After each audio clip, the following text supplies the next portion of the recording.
역대하 14장 2절부터 15절까지 우리 한 절씩 교독하겠습니다. 아사가 그의 하나님 여호와 보시기에 선과 정의를 행하여 이방 제단과 산당을 없애고 주상을 깨뜨리며 아세라 상을 찢고 유다 사람에게 명하여 그 조상들의 하나님 여호와를 찾게 하며 그의 율법과 명령을 행하게 하고 또 유다 모든 성읍에서 산당과 태양상을 없애매 나라가 그 앞에서 평안함을 누리니라. 여호와께서 아사에게 평안을 주셨으므로 그 땅이 평안하여 여러 해 싸움이 없은지라. 그가 견고한 성읍들을 유다에 건축하니라.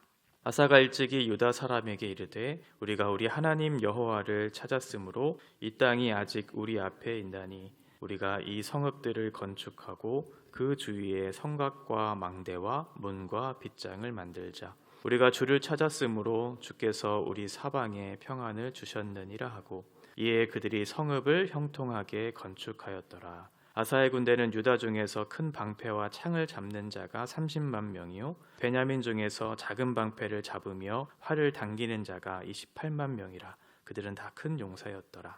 구스 사람 세라가 그들을 치려하여 군사 100만 명과 병거 300대를 거느리고 마레사에 이르매 아사가 마주 나가서 마레사의 스바다 골짜기에 전열을 갖추고 아사가 그의 하나님 여호와께 부르짖어 이르되 여호와여 힘이 강한 자와 약한 자 사이에는 주밖에 도와줄 이가 없사오니 우리 하나님 여호와여 우리를 도우소서. 우리가 주를 의지하오며 주의 이름을 의탁하옵고 이 많은 무리를 치러 왔나이다. 여호와여 주는 우리 하나님이시오니 원하건대 사람이 주를 이기지 못하게 하옵소서 하였더니 여호와께서 구스 사람들을 아사와 유다 사람들 앞에서 치시니 구스 사람들이 도망하는지라. 아사와 그와 함께한 백성이 구스 사람들을 추격하여 그랄까지 이르매 이에 구스 사람들이 엎드러지고 살아남은 자가 없었으니 이는 여호와 앞에서와 그의 군대 앞에서 패망하였음이라. 누락한 물건이 매우 많았더라. 여호와께서 그날 사면 모든 성읍 백성을 두렵게 하시니 무리가 그의 모든 성읍을 치고 그 가운데에 있는 많은 물건을 노략하고 또 짐승 지키는 천막을 치고 양과 낙타를 많이 이끌고 예루살렘으로 돌아왔더라. 아멘. 이제 아비야가 죽고 그의 아들 아사가 유다의 세 번째 왕으로 오릅니다. 아비야와 마찬가지로 이 아사에 대한 기록이 열왕기서와는 조금 더 많은 분량으로 좀 세 배에 걸쳐서 큰 그런 기록들을 남겨두고 있는데 특별히 역대기는 늘 유다 왕의 어떤 선한 업적들에 관련된 일들을 기록하는 것을 우리가 확인할 수 있습니다. 그래서 다윗과 같은 이 왕이었다 이렇게 평가받을 정도로 아사는 유다의 아주 선한 왕 중에 선한 왕이었어요. 열왕기상 15장 11절에 보면 아사가 그의 조상 다윗같이 여호와 보시기에 정직하게 행하여, 그러니까 역대 왕들의 통치 평가를 보면 이렇게 선한 왕의 평가를 받았던 사람이 그렇게 많지는 않았거든요. 그래서 아사와 같은 이런 평가를 받았던 사람은 요시아나 히스기야와 같은 그러니까 종교개혁을 단행했던 그런 왕들과 비견될 정도의 그런 선한 왕으로 통치 평가를 받았던 사람이 바로 아사였습니다. 아사의 통치 기간을 봐도 41년간 통치를 했거든요. 오랫동안 통치를 했다는 것은 그만큼 나라가 안정되었다는 것이고 그만큼 나라를 안정되게 잘 통치했다는 것을 이제 간접적으로 설명해주고 있는 그런 내용이죠. 특별히 통치 기간, 이 아사의 기록이 14장부터 16장까지 기록되어 있는데 세 가지의 시기로 나눌 수가 있어요. 초기, 중기, 말기. 그래서 초기의 이 10년, 이 초기 10년은 굉장히 나라가 평안했다 이렇게 1절에서 평가를 하고 있고요. 마지막 16절에 가면 아사의 어떤 통치가 굉장히 부정적인 평가로 이렇게 마무리되는 것을 확인할 수 있는데 1절에 우리가 어제 보았던 것처럼 나라가 유다 땅에 평안하게 10년 동안 이렇게 시간을 거쳤다 이렇게 평가를 하고 있어요. 그 이유가 무엇이냐면 오늘 우리가 읽었던 6절에 있는 것처럼 하나님께서 이스라엘 그 유다 땅에 평안을 주셨기 때문이다 이렇게 되어 있거든요. 어떻게 하나님의 평안을 이들이 누릴 수 있었을까? 그 이유는 굉장히 간단하죠. 2절에 나와 있는 것처럼 여호와 하나님 보시기에 선과 정의를 행했기 때문이다. 선, 토브, 하나님께서 보시기에 선한 것이었어요. 사람들이 봤을 때 좋았던 것이 아니고 하나님의 평가가 선하게 그리고 야샤르, 옳다, 이것은 올바르다, 정직하다, 올곧다 이런 뜻을 가지고 있거든요. 그러니까 아사가 하나님 보셨을 때 선하게 통치했고 하나님 보시기에 올바른 일들을 했다 이렇게 평가를 하고 있어요. 사람들의 평가는 늘 다르고 사람들의 평가는 부정확하지만 하나님의 평가는 올바르죠. 하나님 보시기에 선을 행했고 정의를 행했다. 하나님 보시기에 선한 옳은 삶, 그것이 무엇인가? 먼저 우상을 제거했어요. 3절에 보면 이방의 제단, 산당을 없앴고 주상을 깨트리고 아세라상을 찍었어요. 하나님 보시기에 선한 삶, 하나님 보시기에 정의를 행하는 것이 무엇이냐면 먼저 우상을 제거하는 것. 그리고 5절에 보면 유다의 모든 성읍에서부터 산당과 태양상을 없앴어요. 먼저 우리 가운데 있었던, 주변에 있었던, 내부에 있었던 우상들을 제거하는 것, 이것을 먼저 했던 거죠. 하나님 보시기에 옳지 않았기 때문에 옳은 선을 행하기 위해서, 정의를 행하기 위해서 우상을 제거하는 일들을 했었고, 이 모든 것들을 하는 목적이 무엇인가? 이것이 중요하죠. 사실은 우리 가운데 여러 가지 우상들이 있잖아요. 그런데 그 우상을 제거하는 이유, 그 목적이 무엇인가? 왜 우상을 제거하려고 하는가? 4절에 보면 하나님을 찾게 하려고. 그러니까 우상을 제거하는 목적은 딱 하나예요. 하나님을 찾게 하려고. 우리가 우상을 제거해야 될 이유도 한 가지죠. 하나님을 찾기 위해서. 하나님을 찾는다는 건 과연 무엇인가? 율법을, 그리고 하나님의 명령을 지키는 거예요. 하나님을 찾게 하려고, 율법과 명령을 행하게 하려고. 토라, 율법은 토라, 하나님의 말씀이고요. 명령은 계명, 하나님의 명령. 이 두 가지를 지키고 행하게 하기 위해서 우상을 제거하는 것이죠. 하나님께서 우리에게 주신 삶을 가치롭게 살기 위해 첫 번째 해야 되는 것이 무엇이냐면 우상을 제거하고 그 가운데 하나님 대신 노릇했던 우상들의 자리 속에 하나님으로 채워 넣는 것. 하나님으로 채워 넣는다는 것은 무엇이냐면 그의 율법과 명령을 지키는 것, 하나님의 뜻을 따라 행하는 것이죠. 이것이 선을 행하신 것이고 정의를 따라 살아가는 것.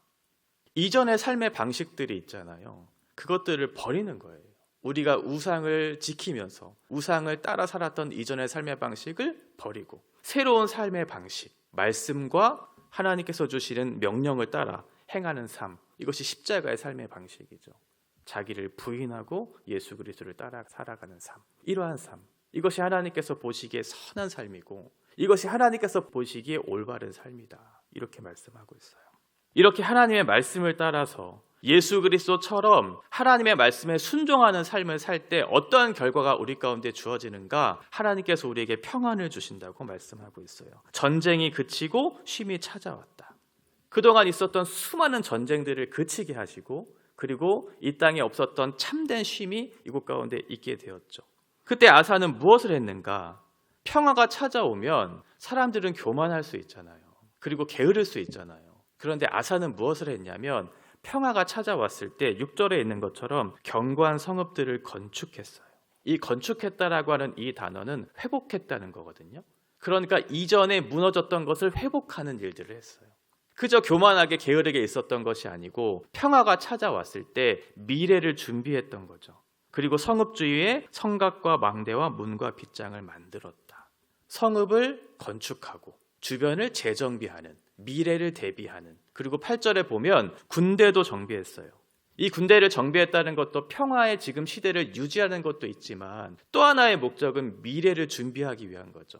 미래에 당면할 전쟁에 대한 그런 대비를 하는 그런 의미에서 지금을 유지하고 미래의 전쟁을 대비하기 위해서 지금 외곽 성읍을 건축하고 재정비하는 그런 일들을 했어요. 왜냐하면 하나님께서 주시는 평안, 그 평안이 있을 수 있잖아요. 그리고 하나님의 말씀에 순종하는 삶을 살 때도 있죠. 그렇다고 해서 우리 가운데 아무런 문제가 없는가? 그렇지는 않아요. 우리가 예수 그리스도를 믿고 주님께서 주신 평안한 삶을 살고 또 말씀에 대한 그 순종함을 따라 살 때 우리 가운데 아무런 문제가 없는가? 그렇지 않잖아요. 그것을 미리 준비하고 대비하는 거죠. 9절에 있는 것처럼 구스 사람 세라, 이 세라는 사령관이었던 것으로 보여요. 구스의 엄청난 그 대군을 이끌고 지금 예루살렘, 그 남유다를 침범하는 일들이 일어납니다. 100만 대군, 병거 300대. 그런데 지금 유다가 가지고 있었던 병력은 유다의 30만 명, 그리고 베냐민의 28만 명, 총 58만 명밖에 되지 않거든요. 그러니까 숫자적으로 봐도 지금 구스의 대군은 100만 명이고 유다의 지금 군대는 58만 명밖에 되지 않는, 2배 가까운, 물리적으로 싸움이 되지 않는, 더군다나 지금 병거가 300대라고 하는 것은 전차 부대가 왔다는 거잖아요. 그러면 지금으로 보면 유다는 소총을 들고 싸우고 있는 것이고 구스는 소총과 더불어서 탱크를 가지고 지금 진격해오고 있는 그런 상황 속에서 지금 아사는 두려워할 수밖에 없었겠죠. 예수님 믿고 우리의 삶이 늘 평탄하지 않았고 오히려 영적인 싸움이 더 큰 이러한 시대를 살고 있는 그때 우리는 무엇을 해야 하는가? 아사는 전쟁이 그칠 때 그곳 가운데 게으르고 태평하게 살지 않았고 우리의 삶을 재정비해서 그리스도의 군사로서 그 진리를 지켜나갈 뿐만 아니라 그 진리의 싸움들을 대비하기 위한 미래를 준비하는 일들을 했어요. 우리도 마찬가지죠. 우리가 평안할 때 우리는 문제가 발생하면 그때서야 이제 그 문제를 이겨내기 위해서 하나님을 붙들고 기도하는 일들을 하지만 그 문제가 발생하기 전에 그 미래를 대비하는 일들을 해야 되겠죠. 진리로 허리띠를 띠고 의의 호심경을 붙이고 평안의 복음의 신을 신고 믿음의 방패와 구원의 투구, 성령의 검으로 성령 안에서 늘 깨어 기도하면서 우리가 전신갑주를 입어야 할 필요가 거기에 있는 것이죠. 당장 평안하다고 해서 아무런 인생에 문제가 없다고 해서 그저 게으르고 태만하게 교만하게 살 것이 아니고 미래에 대한 그런 일들을 대비하는 일들을 해야 되겠죠. 영적인 부흥이 계속될 것 같지만 그렇지 않았잖아요. 우리 한국교회 역사를 봐도 그리고 유럽의 역사를 봐도 찬란했던 기독교 역사가 무너지는 것을 우리는 눈으로 보았어요. 지금의 교회들이 다 사라지고 그 교회의 우상들이 세워지고 그 모든 기독교의 찬란했던 문명들이 다 사라지는 그래서 비참한 현실을 살고 있는 그 현실을 마주하게 되었죠. 우리가 이것들을 잘 기억해야 되겠죠. 우리도 마찬가지로 우리 세대에서 끝나지 않도록 은혜의 불씨가 꺼지지 않도록 그 은혜의 세대가 다음 세대까지 이어질 수 있도록 지금의 평안한 시대, 은혜의 때 그것들을 잘 준비하고 정비하고 미래 세대를 대비하는 일들을 우리가 해야 되겠죠. 이제 평안했던 시대가 끝나고 전쟁이 다시 시작됩니다. 10절에 보면 아사가 마주 나가서 마레사의 스바다 골짜기에 전열을 갖추고 이제 평안했던 시기가 다 지났어요. 그리고 전쟁을 대비하고 전열을 갖추고 지금 마레사, 이 마레사는 르호보암 왕 때 요새화했던 성읍이거든요. 예루살렘의 남서쪽에 위치한 48km 정도 위치한 그곳에 지금 전열을 하고 있고 구스 사람들과 전쟁을 하기 위해 지금 대비하고 있는 그런 상황이에요.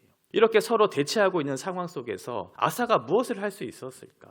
지금 물리적인 싸움이 되지 않는, 지금 두려워할 수밖에 없는 그런 상황이잖아요. 앞으로 있을 전쟁에 대비하고 나름대로 그 성읍을 건축하고 요새화하고 군대를 재정비했음에도 불구하고 우리에게 찾아왔던 그 군대의 숫자가 우리가 생각했던 것 이상으로 너무나 크고 두려운 그런 대상이 찾아왔어요. 이제 어떻게 해야 될까? 아사는 그동안 해왔던 방식 그리고 앞에서 아버지 아비아가 했던 방식을 그대로 이어받아서 하나님의 도우심을 구하면서 이 전쟁을 대비하고 이 전쟁의 승리를 이끌어가는 것을 확인하게 됩니다. 11절에 보면 여호와여 힘이 강한 자와 약한 자 사이에는 주밖에 도와줄 리가 없사오니 우리 하나님 여호와여 우리를 도우소서. 우리가 주를 의지하오며 주의 이름을 의탁하옵고 이 많은 무리를 치러 왔나이다. 여호와여 우리 주는 하나님이시오니 원하건대 사람이 주를 이기지 못하게 하옵소서.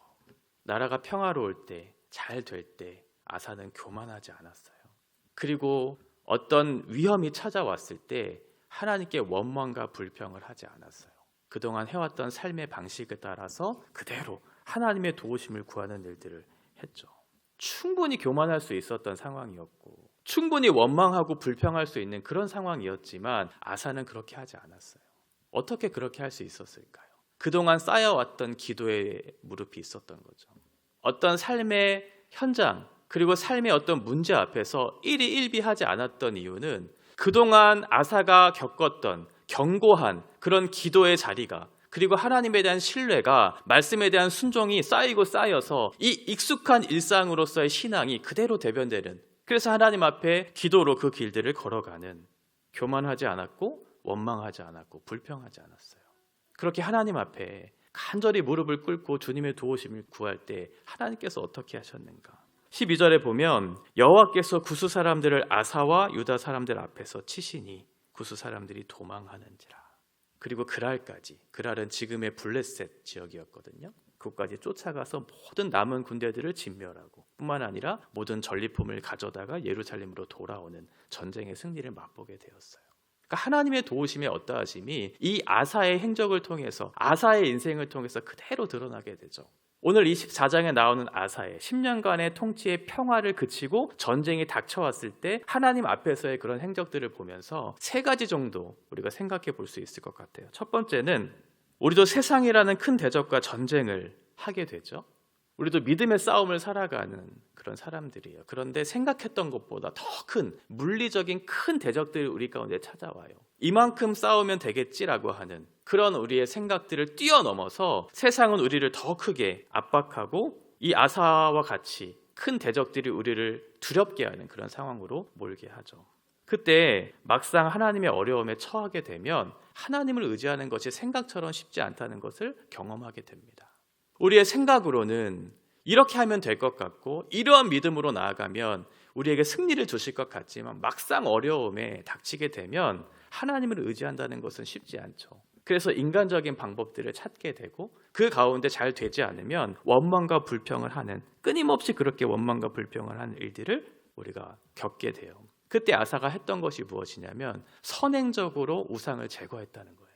전쟁을 나가기에 앞서서 하나님 외에는 어떠한 것도 의지할 수 없는 그런 상태를 만들어버린 거죠. 우상을 선행적으로 제거하고 하나님을 의지할 수밖에 없는, 우리도 이것저것 의지하다가 인간적인 방법을 찾다가 돌이켜서 깨지고 돌아와서 하나님을 붙잡는 경우들이 많은데 아사는 그렇게 하지 않았어요. 전쟁에 나가기 전에 하나님 외에는 의지할 것이 없도록 모든 우상들을 제거하는 일들을 했었죠. 우리도 마찬가지로 어떤 문제에 직면하기 이전에 우리가 의지할 수 있는 것, 우리가 방법을 찾을 수 있는 것, 될 수 있으면 이것들을 제거하고 하나님만 의지할 수 있는 그런 상황 속에 우리 스스로를 놓이게 하는 것들이 필요하겠죠. 두 번째는 평화로운 시대, 은혜가 통치하는 시대를 살고 있는 우리들, 지금 그런 삶을 살아가고 있잖아요. 그때 우리는 무엇을 해야 하는가?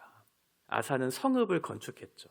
그리고 주변의 모든 성읍들을 재정비하고 군대를 재정비해서 지금의 평화를 유지하도록, 뿐만 아니라 미래에 대한 다음 세대를 준비하도록 하는 일들을 했어요. 마찬가지로 우리도 마찬가지예요.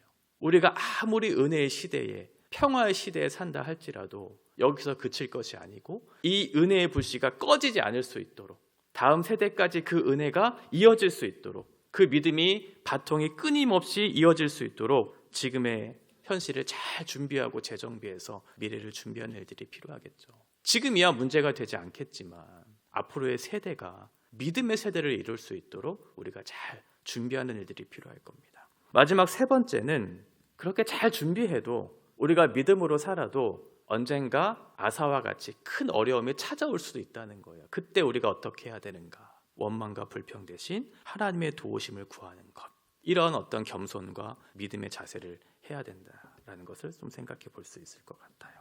그 우리가 당하는 어려움이 단순히 우리를 무너뜨리기 위한 어려움이 아니고 오히려 그 어려움을 통해서 우리의 기도가 더욱더 깊어지고 우리의 믿음이 확인되는 것을 경험하게 했죠. 지금 유다 백성들도 마찬가지였어요. 하나님의 도우심을 구하면서 하나님의 어떠하심을 경험할 수 있는 그런 현실을 마주하게 됐죠. 이길 수 없는 싸움에서 이기게 하셨고 우리가 가질 수 없는 전리품들을 갖게 하시면서 믿음의 싸움들을 싸워가는 참된 승리가 무엇인지를 하나님으로부터 겪게 되는 그런 경험을 하게 됐어요. 우리도 마찬가지로 이런 어려움이 찾아왔을 때 단순히 원망과 불평으로 끝날 것이 아니고 이것을 통해서 우리의 믿음을 확인하는, 내가 하나님 앞에 이러한 믿음을 가지고 있었구나, 믿음을 확인하고 또 믿음의 승리를 경험하는 그런 일들이 있어야 되겠죠.